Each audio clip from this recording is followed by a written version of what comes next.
Okay, cool. We're just going to get started right now. Hi, my name is Kaylin So, and I'm the co-founder and co-executive director of Make a Statement. So I'll be facilitating and hosting the webinars for the next 2 days now. So we'll be going over introductions from both Make a Statement and Breaking Barriers in Tech, which we have Angelica, who's representing Breaking Barriers for today. And we're going to have a lecture with our guest speaker, Rajvi Umrigar, and a 10-minute Q&A session at the end. So in the chat box, you will see that there's a Q&A submission option as well. You can ask questions at any time, either anonymously or not, and I'll be filtering them and asking them to Rajvi during our Q&A session. Thank you for attending, and we're super excited to host this. Now we're going to have Emily introduce Make a Statement. Hi guys, welcome to day 2 of our camp, and just in case if you didn't attend our first day, here's a little bit more about our organization, which is called Make a Statement. Make a Statement is a worldwide nonprofit that aims to educate youth and international students about public speaking and speech and debate. So far, we have reached 25 states and 14 countries and have partnership with the UK and China. And if you want to get involved with our organization, here are some links on the right side of the presentation, and feel free to take a screenshot. And now I'm going to invite Angelica to talk a little bit more about breaking barriers in tech. Hi guys, I'm Angelica and I'm the executive director of Breaking Barriers. So basically our motto is actively pushing the status quo by blazing the path to break universal barriers. So we're looking to break the barriers for many people, especially minority groups that face barriers in education and career-wise. So we do this by providing resources, career advice, and workshops like this, and creating a support community. So if you want to learn more, I'm going to drop our link tree in, and I'll be here throughout the event for any other questions. Thank you. Okay, cool. And now we're going to have our guest speaker, Rajvi, introduce herself and give you guys the lecture on resume building and cold emailing. Okay, so hey guys, thank you for joining us today. I'm glad to be your guest speaker. It'd be great if everyone could enter where they're from in the chat. I know we have an audience of more than 14 countries. So while everyone does that, let me begin by introducing myself. My name is Rajvi Umrigar, and I am a rising senior, so 12th grade in San Jose, California. I love giving presentations and helping out my fellow peers get the opportunities necessary to get ahead. So I'm seeing everyone kind of drop their locations. Bay Area, New Jersey, Nebraska.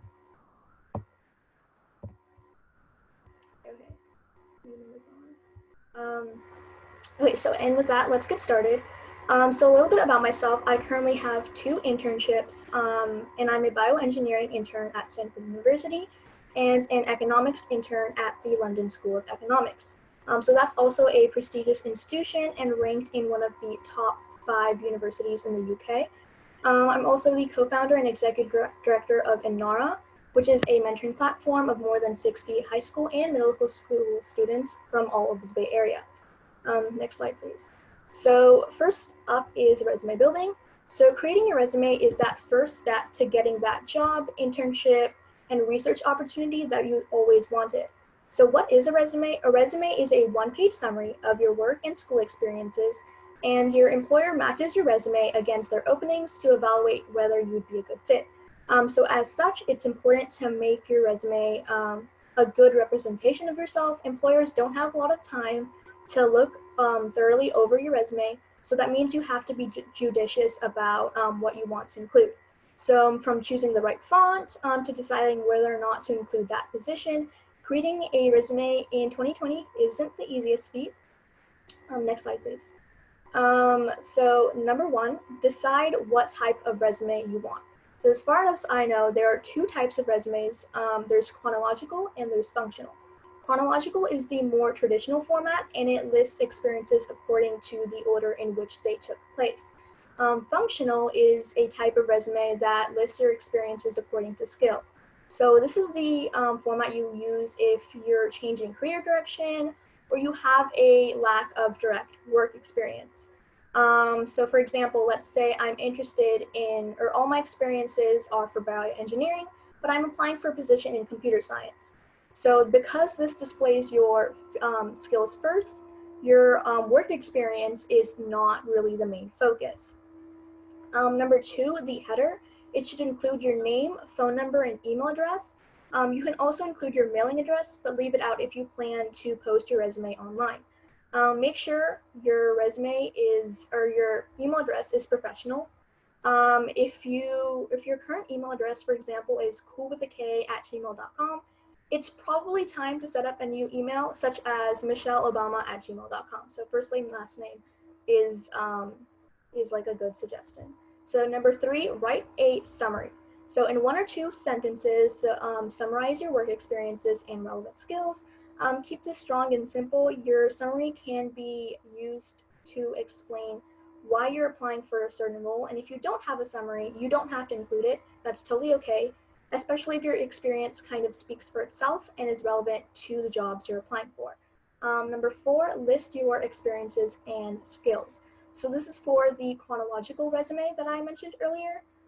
This section kind of shows where you have worked and when, and then specific accomplishments for each position or job. So this is where content can make your resume go over that one page. So you have to be selective and just be picky about what you want to include. So pick the experiences that seem the most relevant to the position you seek. So for inspiration, think of all the summer jobs, part-time, full-time, occasional jobs, internships, or any other special projects that you have worked on. And don't worry about whether your experiences are quote unquote good enough. Employers kind of admire people who have worked in a variety of positions, so like that well-rounded person. Always start off with an achievement verb. So each achievement start off with an achievement verb, and like an example of this would be accelerated, achieved, expanded, influenced, advised, trained, that sort of thing. So an example would be April 2019 to present, Athena Writing Center, Peer Writing Tutor, San Jose, California. So April 2019 to present is the duration, Athena Writing Center is the company, Peer Writing Tutor is the position, and San Jose, California is where your job was located. So Emily, if you could put in the high school resume in the chat so they can kind of follow along. So yeah, Emily will be sending out a link to an example of a high school student's resume, and you can use that as kind of a starting point. Okay, thank you, Emily. Number five, list your activities. So list the activities in which you have participated and include what your specific role was in each. So this is the place to kind of mention any membership or leadership positions in a club or any other organizations, athletic teams or community organizations, and so on. If you've had like an interesting job unrelated to the field you're pursuing, for example, reading to blind children or teaching English as a second language, ESL, add it here. Employers are always looking for people with diverse backgrounds to work for them. So for example, badminton team captain, senior year, fall 2019 to spring 2020. So badminton team is the organization, team captain was my position, senior year is the year they were in high school, and fall 2019 to spring 2020 is the duration. Okay, number six, list your education. So list all the schools you've attended, starting with the most recent one. Include details such as GPA, class rank, or special awards, or honorable mentions. So add any other educational experiences such as training programs, community college, summer courses, seminars, and so on. So an example would be Cupertino High School, San Jose, California, 3.8 GPA, anticipated graduation, June 2019. Cupertino High School is the high school. San Jose, California is where the school was located, your GPA, and anticipated graduation is when you expect to graduate. List any awards you've won and why you've won them. So when you've been recognized by someone else, you should let potential employers know about it. Don't worry if you have not received any awards, just skip this section. An example would be Santa Clara County National Essay Contest, honorable mention, May 2016. So Santa Clara County National Essay Contest is the contest. Honorable mention is the specific award that I received, and May 2016 is when I received that award. Number 8, list your personal interests. So this section shows that you're a well-rounded person who people want to know and work with. Employers often use this section at the start of an interview to break the ice. So that being said, casual interests are probably not the best to list. So like napping, watching Netflix, gossiping. This is really about highlighting the hobbies that have helped you grow as a person.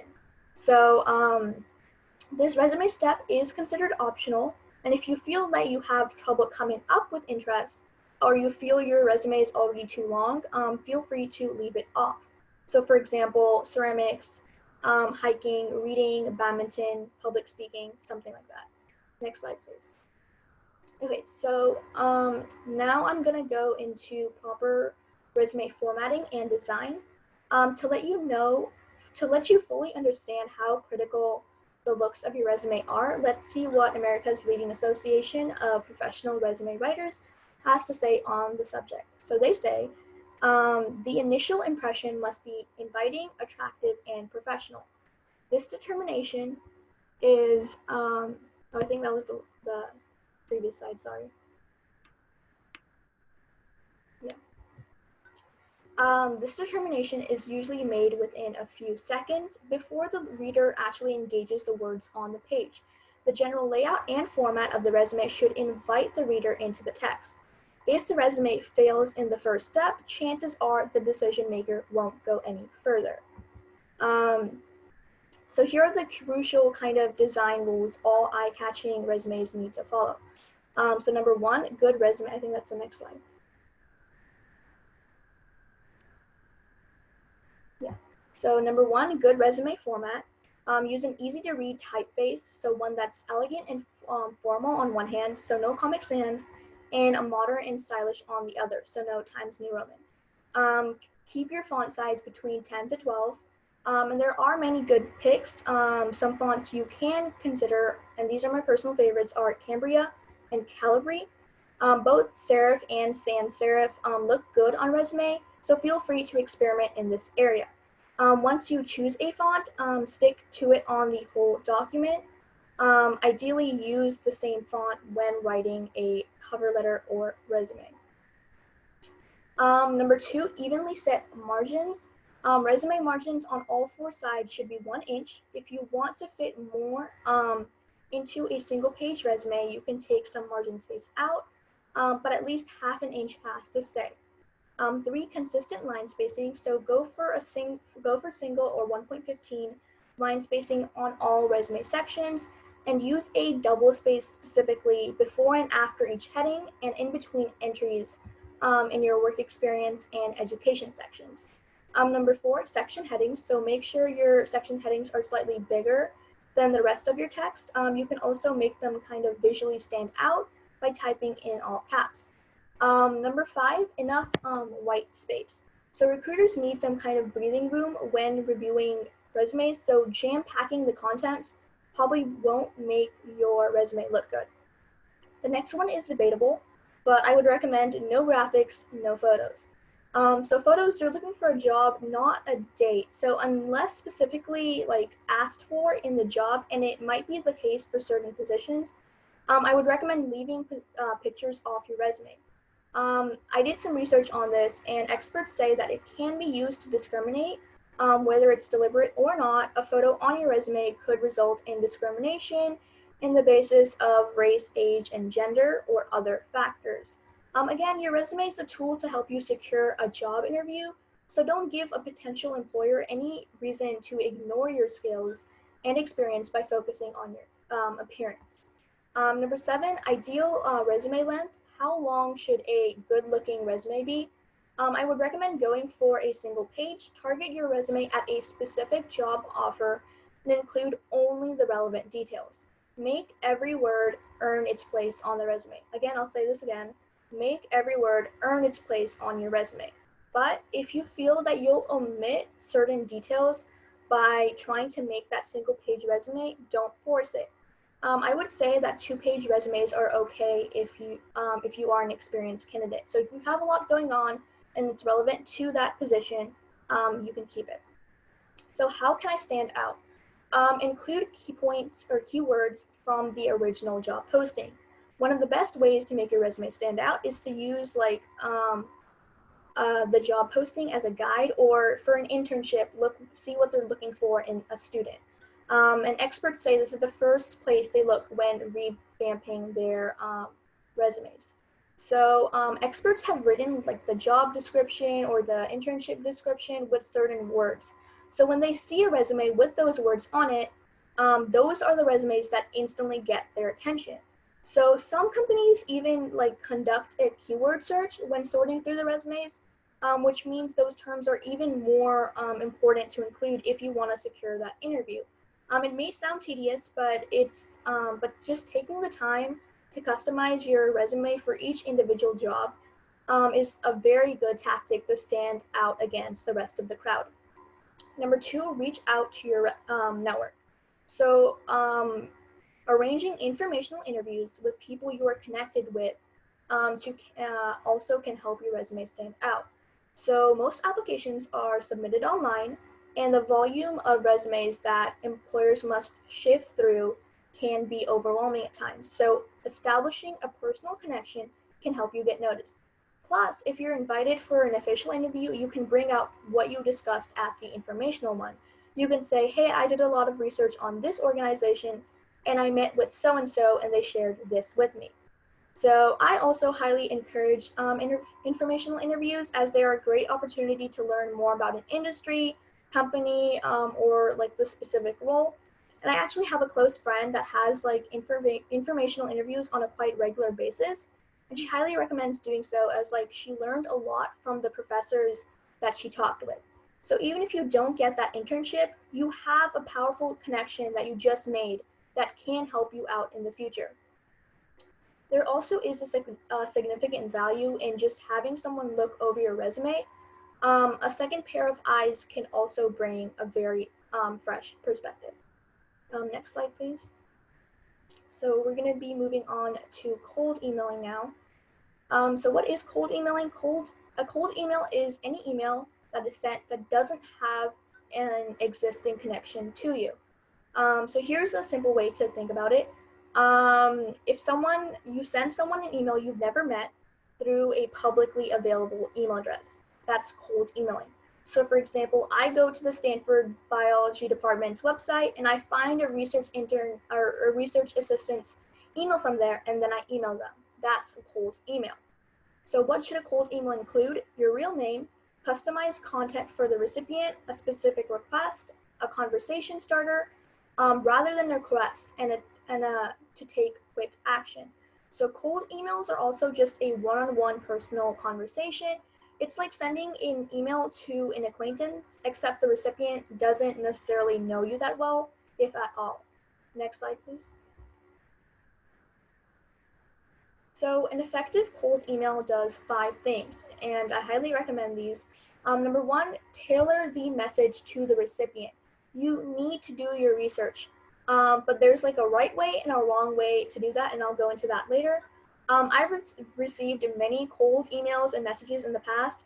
Many of them make a general mention of my internships and other activities, and then they launch into a request like, hey, can you forward my contact to your research professor? That is not personalization.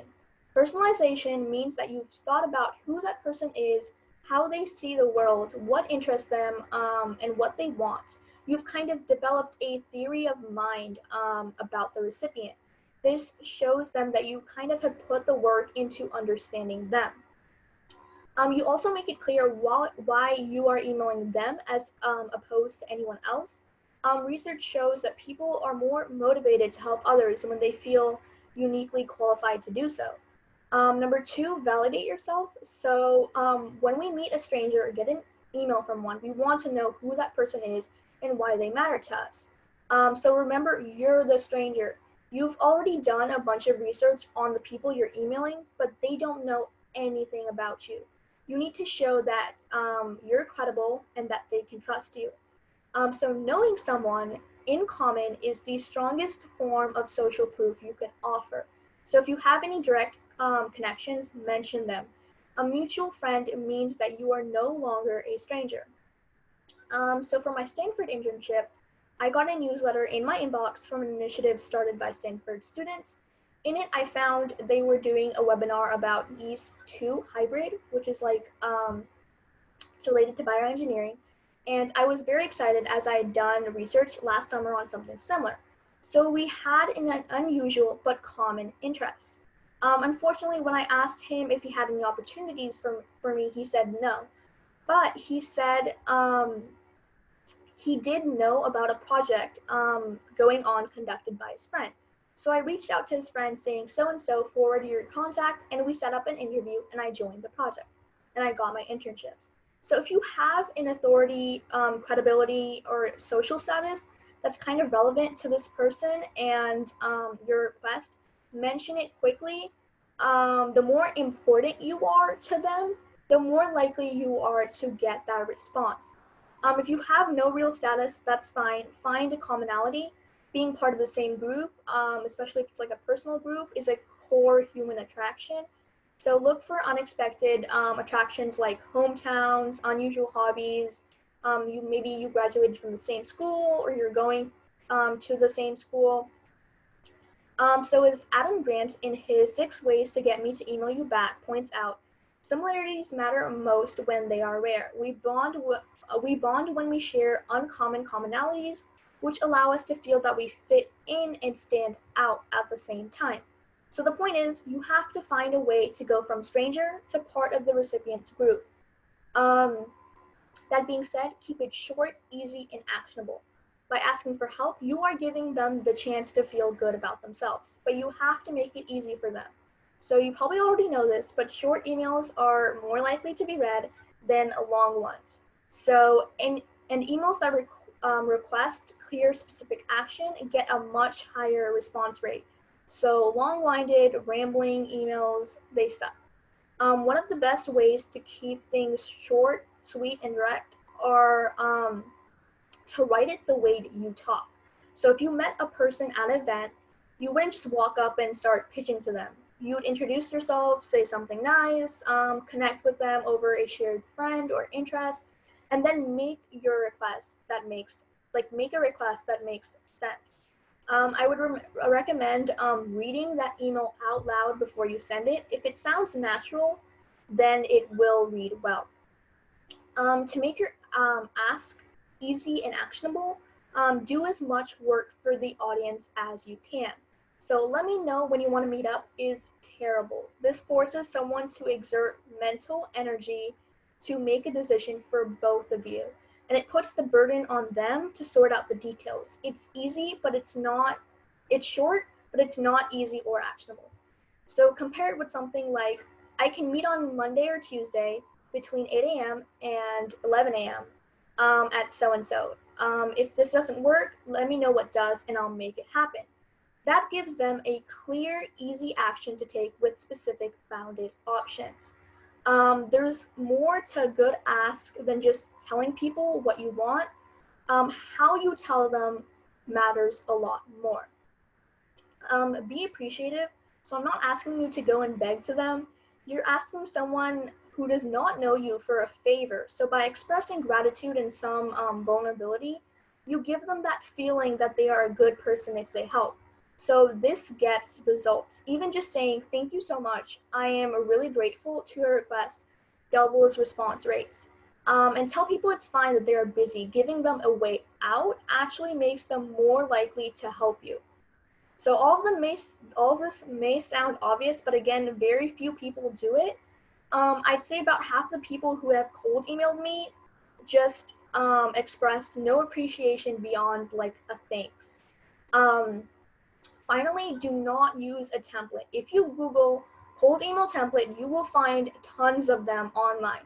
And I've looked through many of them myself, and some of them are, although some of them are very good for like mass emailing and sales, I could not find a good template for personalized cold emailing. And that makes sense. By definition, it's something that is personalized. It does not come from a template. So do not use one. Okay, next slide, please.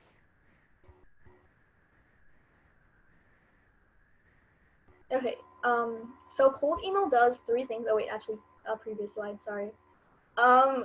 Cold email does three big things. It addresses the recipient directly, it has a highly specific and relevant request, and it mentions a common contact.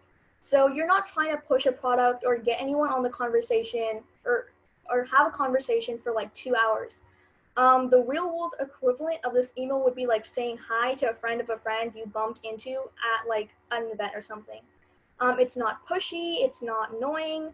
I have like an example of like the ideal cold email, and it's perfectly reasonable as long as your call to action isn't overly aggressive. So as you can see in that image, it says like help me get an internship. That sounds pushy, right? But if you say, are you available for a quick chat? Let's get coffee sometime. But that's like not given the current situation, that's like not what you want to do. But that sounds a lot better. So before you send out a cold email, kind of ask yourself, would I be comfortable saying this to someone who I just met for the first time? If the answer is no, then it's no good. If the answer is yes, then it's a cold email. Okay, so biggest takeaways. Next slide. Okay, so one, develop your online presence. If the idea of talking to strangers kind of makes you a bit sweaty, don't worry. You can also network from behind the screen. So start by building your online presence. If you haven't already, create a LinkedIn profile. Depending on your industry and what you're interested in, you might also want to make a website or kind of start an online portfolio. You can also leverage social media as long as your profiles are cleaned up. So your school might, if I know there's college students here, and if you are, your school might even have like an alumni group on Facebook, and that can be very helpful. Um, or if you're currently a high school student, you can ask research or recent graduates about like job openings or internships at their school. And if you're fit, you can reach out to them and learn more. Like you have that one thing in common. You literally went to the same school, or that person graduated from the same school you're currently going to. So start a conversation. Ask thoughtful questions about the opportunity and the open position. Number two, be open to new connections. Honestly speaking, establishing a networking connection can literally happen anywhere. You're at, or this is not applicable now, but if you're like at a bus stop and you hear like a professor talking, you can politely join in. Or if you're in the line in a local coffee shop and you hear like a fellow student chatting about a guest lecture they're excited about. Or for me, I reached out to someone on one of my Slack groups for my economics internship. That being said, number three, maintain your networks. And this is probably the most important part. So I cannot emphasize enough that networking is more than just like exchanging LinkedIn connections and like passing out your resume. It's hard work, and you'll want to invest some time in maintaining those connections. So if you meet someone at a webinar, for example, shoot them an email afterwards. Even if you don't have the perfect job position right now, let them know that you kind of appreciate the time they took to talk to you. So for extra points, throw in something personal you learned during your conversation. This will show that you were genuinely interested and you were genuinely listening, and they might remember you when they're looking for internships or when they're hiring again. Okay, so that's it for the professional resume building and cold emailing. I think it's time for the Q&A now. So. Great. So Emily, you want to just talk about the last slide? Yeah, I'll do that after the Q&A ends. Okay, sounds good. So we're going to start the Q&A, and we already have 4 questions. So if you have any questions, feel free to drop it in the Q&A box and not the chat box, because I will not be checking the chat box. Our first question is from an anonymous attendee. If you're putting something on your resume, should you abbreviate it? So for something, it depends on how long it is actually. If it's something like National Honor Society, so I know that's a common club, common institution, go ahead and just write it in the full form. But if it's something like really long, then leave it in abbreviation form. Great, moving on. So if you have a program or extracurricular, should you put a description or what you got out of it?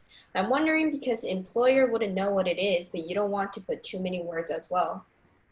Right, so you want like a very brief description of what that program was, and most importantly, what you learned from it. So, for example, I did a Girls Who Code thing.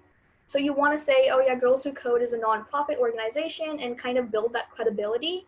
And then you want to say, oh, I learned HTML, I learned JavaScript, and what you gained out of that opportunity. Great. So I'm going to ask the next question. So what platform should you use to create your own website? Um, so I don't have a personal website, so I'm probably not the best person to talk about this. But you can try looking at Wix, or I can, if you can personally contact me, I can send you a couple of like my friends' portfolios your way. Yeah, and just to top in terms of like building your own website, tomorrow we have a workshop with Maximilian, and he's really good at building website and all that stuff. So make sure to come tomorrow, and if you still have the same question, feel free to ask him. Great. Okay, moving on. So we have another anonymous attendee. So how do you find professors or people to cold email? What's the general process of doing that? So yeah, you can, like, again, I mentioned like going to like the Stanford, or it can be any university, just going to like that department website and looking for research assistants, professors, or any other faculty, um, and just cold emailing them that way. Again, you're probably not gonna get that internship first shot. I had a friend and she made like a spreadsheet of like 30 plus like programs in all different institutions. So yeah, you're gonna have to do a lot of research. And again, if you can get an informational interview, that would be very ideal too. Because again, you just made a very powerful connection that might help you in the long run. Great. Okay, now let's moving on. As a college student, do you remove your high school experiences such as club leadership? So I'm not a college student yet, but I would say it depends on like if it's just a club that you were a member of, that's probably, I would suggest that you remove that. But if you were like the president or founder of a club, that's a different story. I would recommend keeping that. Great. Okay. So another question from Madeline Jones. How would you maintain connections over a long period of time? Okay, so it depends on who you're talking with. If it's like an adult or someone, they probably won't in email every month, like just checking in. But for a student, you can just be like, oh yeah, like do you want to schedule a quick call, or like just check in with what they're doing, their current projects. For adults, maybe I would probably recommend just emailing them a bit after, and then asking like, oh, can I like contact you on a later date? And if that's okay with them, go ahead with it. Sounds good. So from Elise, how do I make cold emailing truly personable if I do not have a connection that knows that professor or professional? So yeah, it's totally okay if you don't have a connection. Maybe like a common interest. So for me, it was like that genetics thing, that yeast thing that I had. So it's like it's unusual, but it's a common interest that we both share. So if it's something that they like and they're interested in, they're more likely to respond to your cold email. So find something that you both are interested in. Great. From an anonymous attendee, do you think we should be cold emailing during this current world climate and how should we go about it? So yeah, I think networking more than ever is very important. Wait, what was the rest of the question? Sorry. Um, you kind of answered this already, but I'll just say it again. How would we go about cold emailing during this current global climate? Yeah, so I mean, like normally, just as you would normally, like again, you're probably not going to meet a professor at like a bus stop or like a local coffee shop. So that means your cold email now is like more important than ever because you're no longer like meeting in person and there's no like personal contact and stuff. So yeah. Great. Another question, can you elaborate on what informational interview is and how is it unique? So an informational interview is just like a chat.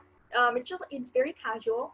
It's not like a full-on interview when you're like interrogating the professor or something like that. So you just schedule a meeting with them and you basically ask about their career, their interests, what they're currently working on, and it's very casual. Again, you're not trying to get an internship out of them or some kind of opportunity. You're just trying to learn more about their position and what they're working on. Cool. Okay, so we're going to have two more questions.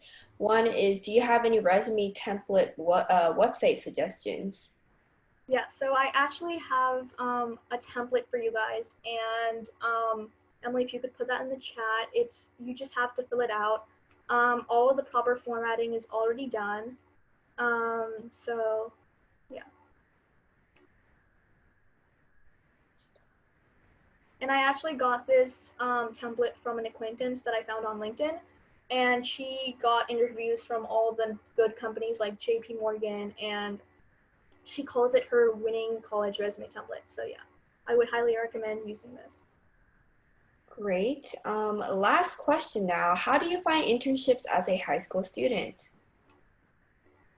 So again, like both of my internships, I found one of them was cold emailing. So cold emailing professors, going on the websites, or just asking around. Maybe you have like a friend or a recent graduate from your school that has an internship, or they know of an internship or of any other opportunity. So you could try contacting them. Another one is LinkedIn. Set up a LinkedIn account. That's like the number one step, I guess, to creating your online presence. So both of those. And then I don't know if you guys have heard of this, but it's called Slack. It's an online workspace. And that's how I found my economics internship. So, yeah. Great, and that would be all the questions that we have today. Thank you so much, Rajvi, for your time and answering all these pretty good questions. So Emily, do you just want to go over the last slide with everyone? Yep. Thank you guys for coming to the day 2. And again, like the recording of all 3 of the workshops will be sent out to those attendees who fill out a feedback form, which will be released tomorrow. And also make sure to come tomorrow to our entrepreneurship and interview tips workshop. And you guys, again, like you guys can ask the website question to Max, who has his own website about his online portfolio and also his resume. So yeah, make sure to come tomorrow, and thank you again for coming today. Yeah, thank you everyone. So again, the feedback form will be sent to you guys an hour after the last workshop tomorrow, which would be around noon PST. Thank you again for attending, and thank you, Rajvi, for your time and effort into our workshop. Yeah, no, thank you everyone for coming. Great. I'll see you guys hopefully tomorrow. Have a nice day.